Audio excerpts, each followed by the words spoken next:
There are times in our lives when we just don't know who we are anymore. We find ourselves wandering down unknown, nameless roads, roaming in search of somewhere new to settle, someone new to be.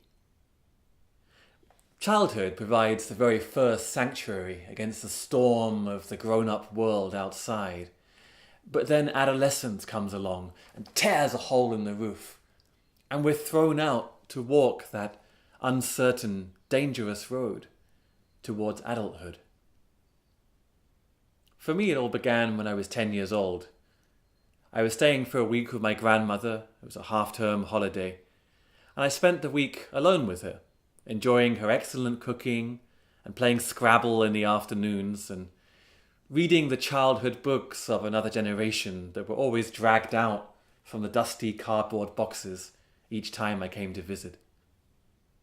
My grandmother took care of the house and sang to herself as she did so, and her songbird voice accompanied me as I played by myself. I tried in vain to make friends with her snobbish Siamese cats, and I played football in the garden with imaginary opponents, doing my best not to completely destroy her flower beds. And the intermittent April showers sent me running into the house 4 or 5 times a day for a cup of tea and a Welsh cake. It was a happy week. But I got caught out in the rain once too often, and by the end of the week I got a cold and a runny nose and even ran a light fever. And I had to spend all day in bed. And of course my grandmother took excellent care of me, bringing me hot drinks and keeping me company, singing to herself as she knitted by my bedside. I tried in vain to read, but my head was aching too much to really focus on the words. And I passed in and out of sleep. And in fact, wasn't always sure if I was awake or not. Both sides of reality seemed equally unreal to me. And time itself seemed to expand and distort. The afternoons were eternal, marked by the tick of a hateful clock on the mantelpiece, whose hands crawled around, and it sounded like the heartbeat of the house. And every now and then, I awoke to the sound of music. And glimpsing out the window for a few seconds before I could focus, I was sure I'd caught sight of a gaggle of colourful people dancing barefoot up on the hill. And I blink and they'd be gone.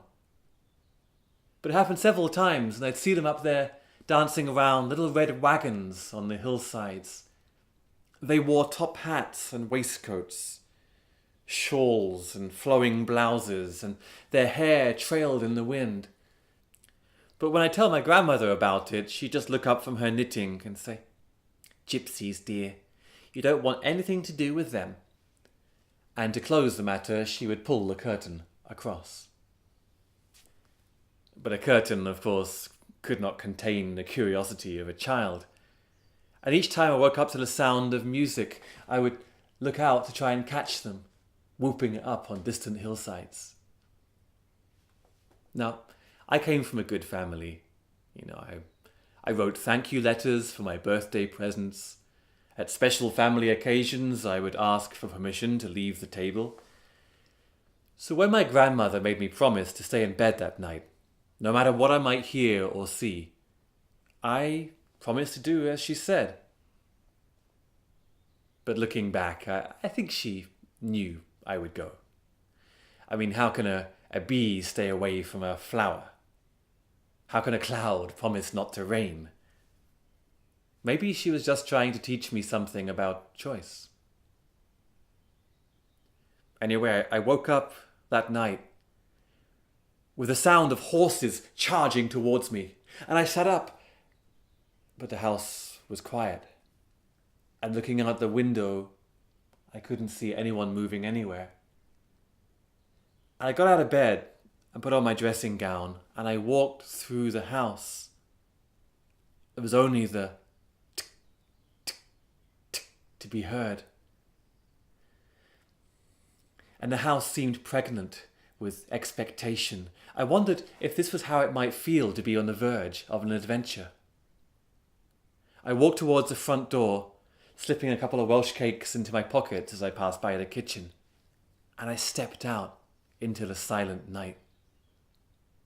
I could smell the flower beds as I passed them, and opened up the garden gate and walked out into a leafy suburban street. In the distance there were dogs barking, and there was a crescent moon passing in and out of the clouds. A chilly wind reminded me I was hardly dressed for an adventure. But then the ground began to shake, and moments later around the corner came galloping 2 enormous black horses, charging up the road recklessly. The moon came out from behind the clouds, and it shone down on the driver, an enormous man, as large and as intimidating as the horses themselves. And he drove them straight up towards me. I didn't dare move a muscle as the wagon and horses came thundering past, and a large meaty hand came down and grabbed me by the shoulder, pulled me up through the air, and I caught a glimpse of a pair of murderous eyes and iron jaw before I was tossed into the back of the wagon. I thought at first I had landed on a pile of cushions, but then someone gave a yell and I realised I had landed on somebody sleeping. "Oh, I'm sorry, did I hurt you?" "Oh no, you just tickled me under the chin with a feather dipped in honey." I looked up, and all I could see was the dark walls of the wagon as we thundered along some country roads. Am I really in the back of a gypsy wagon? Oh, harmless Mick really picked up a genius this time. Did you think you were perhaps in a hot air balloon? I tried to steady myself on a shelf, but I only succeeded in bringing down some pots and pans on top of me. Looking through to the front of the wagon, I could see a ghostly silhouette of our driver. Harmless Mick. Is that him? Is he really harmless? Did you hit your head on the way in or something? Yeah, but is he... No, you've had your 3 questions. Now lie back and get some sleep, or I'll ask harmless Mick to read you a bedtime story. I lay back in the dark, 1,000 questions racing through my brain. Who the hell were these people, and where were we going? I didn't dare ask any more. And so I just lay back and listened to the sound of the horses' hooves and the pots jangling, and pretty soon I fell asleep. I awoke and found that we'd stopped moving and there wasn't a sound to be heard anywhere. I crawled out of the wagon and jumped down and saw we'd pulled up in a forest clearing, and there were another 15 wagons forming a semicircle. Hello? Is anybody... With a large, meaty hand clapped around my mouth, and I turned around to see harmless Mick. But then his eyes caught sight of something, and I glanced in the same direction but couldn't see anything at all. I felt a more gentle pair of fingers enmesh with mine. Come, laddie, you'll get a better view from over here. And I allowed myself to be led away to the edge of the forest clearing. Now, try to look more out of the corner of your eyes, and don't so much look as let the world pour in. I did as my new friend suggested, and I caught sight of something glimmering in the forest clearing. It was like a ghostly flame, flickering but floating through the air with the grace of a falling feather. And then I heard a violin start up, the scrape of a bow across strings, and this luminous shape seemed to be attracted to it and drifted closer. And 4 or 5 others came out of the forest, all pulled towards the music, and I realized I could even see the music. Crotchets and quavers and minor scales floating through the air. Then a clarinet started on the other side of the clearing, piping sweet notes skipping through the air, and herding the luminous shapes closer, like a sheepdog. Then a concertina started playing rich, vibrant chords that filled up the gaps in what I realized was a net, drawing closer and closer upon these glowing shapes in the air. The music reached a crescendo. A heavy pair of hands hammered out a percussive rhythm on a pair of drums and shouted, "Now!" And 5 gypsies leapt forwards with cloth bags, pulled them down over the glowing shapes, and darkness fell. Then someone lit a fire, and the gypsies stood with their cloth bags held triumphantly aloft. The musicians started up a jam, and the party began, gypsies jumping over the fires and celebrating.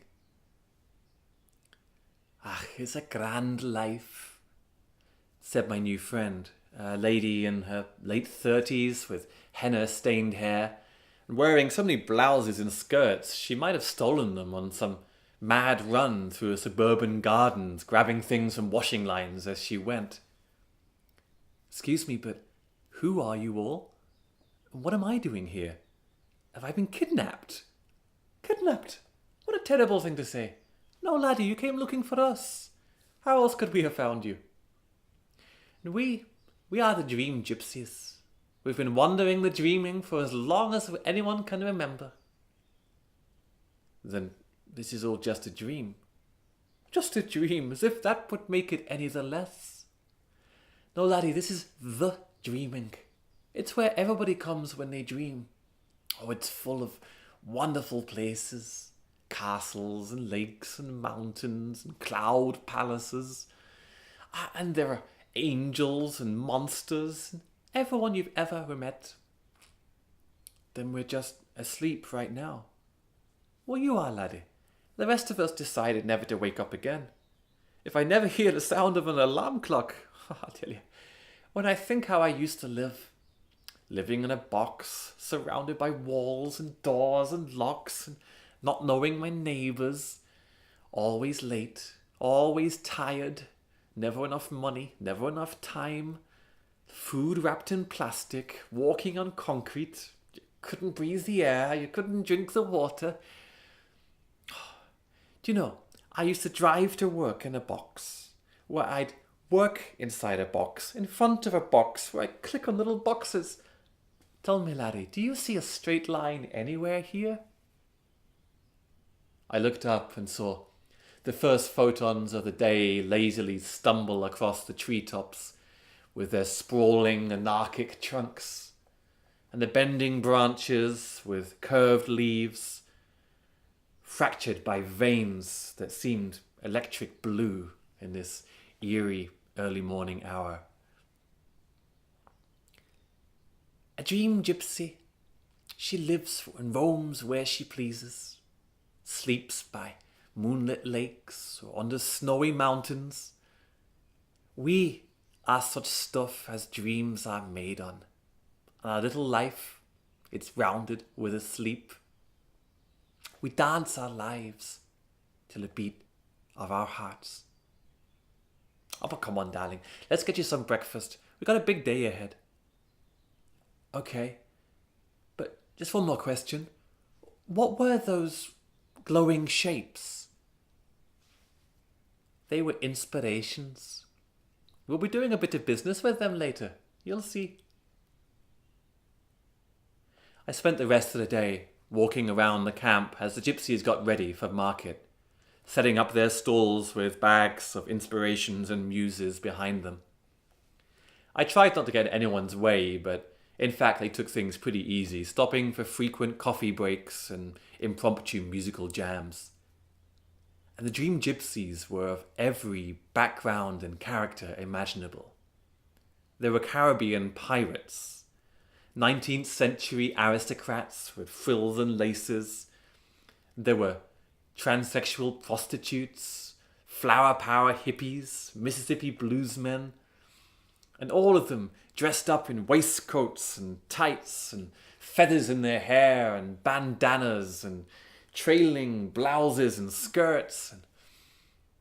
But more than that, each one of them had their own way of being, walking, talking, breathing. They even breathed the air with a certain relish.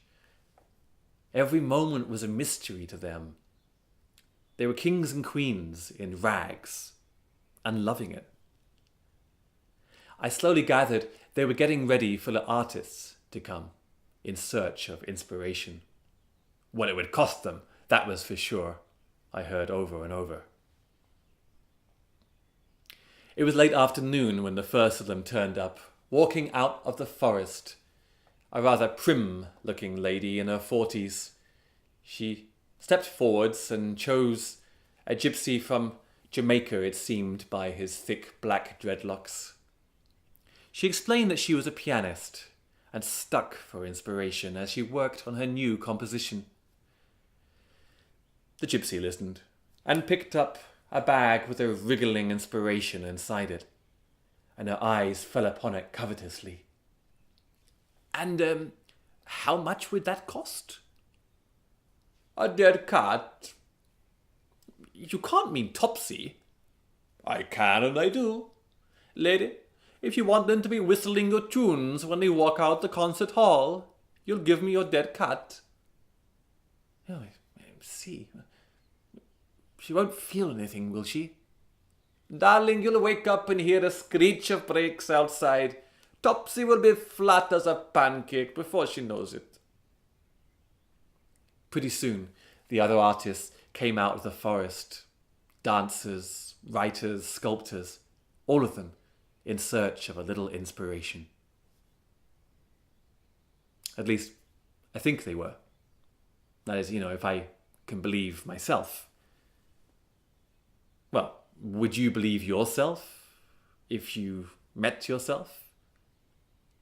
See, I don't remember any of this. Not the market, the artists, the inspirations, not the gypsy wagons, not even harmless Mick. I did spend a week with my grandmother when I was 10 years old, I remember that, and I think I got ill towards the end of it. When I asked my family about it, they said, yeah, I ran quite a fever, in fact. But I would have forgotten about the whole thing, had it not been for a dream I had about 7 years ago now. At the time, I was working on a novel. I was fixated on this idea that you weren't a real writer until you'd written a novel. But the essential problem to be overcome, the basic difficulty with my manuscript was that it was crap. I was good with words, I made some interesting characters, but when it came down to writing a book, I had no idea what I was doing. And every day I'd sit down in front of my manuscript and it would just stare back at me. And one afternoon I just surrendered. And I fell asleep across the script. And in my dream, I found myself walking through a forest. And I heard the distant sounds of drums and violins. And I picked a path through the trees and I emerged onto a clearing with all these little red gypsy wagons in a semicircle. And all these gypsies, strange, varied cast of people, they all seemed to be in fierce negotiation with a bunch of artists. If you want to become a great painter, you'll cut off your ear and hand it over to me. That's just the way it is, pal.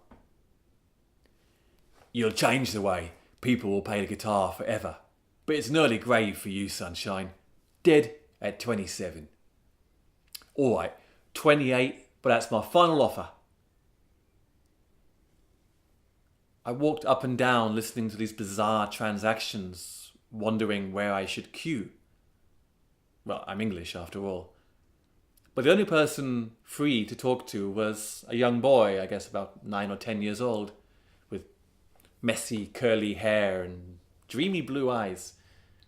I tapped him on the shoulder and said, "Excuse me, what's everyone selling here?"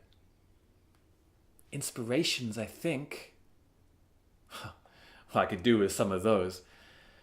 I'm completely stuck on a novel I'm working for. And I tell you, publishers these days, they just don't... What about something shorter? Shorter?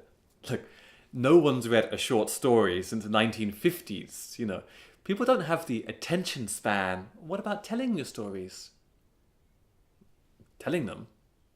Yeah, and you could make funny character voices for them as well. Well, I mean, I wouldn't know where to begin. What kind of stories? Well, you could tell mine. And he told me the story that you've just heard.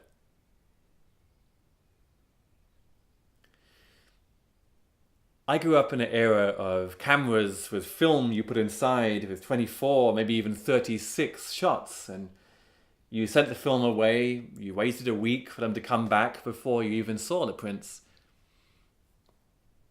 Probably anybody under the age of 25 today has countless hours of themselves on video, so you'd know exactly what you looked like, how you walked, how you talked. But I think even you would have a shock to see yourself standing in front of yourself. You as you were, you as you maybe still are in some corner of your heart. There were so many things I wanted to tell myself, things that I could do with knowing as I grew up. Most of all, I just wanted to give myself a big hug. But then I woke up. I moved to Berlin and I took some acting lessons to learn the basics of what it is to perform. And I began to write short stories with funny character voices. And I performed them in parks, and cafes, small festivals. Until last year, I was invited to go and perform in a town near where my grandmother lived. It was a rather elderly crowd, and I did my best to entertain them with stories of men who fell in love with the moon, kings of chocolate, characters who walked off the page. And the applause was polite, but I could tell they were just dying to go off and check their lottery numbers. My grandmother was there, of course, and she brought a box of Welsh cakes for me, knowing how much I loved them. It was very nice, dear.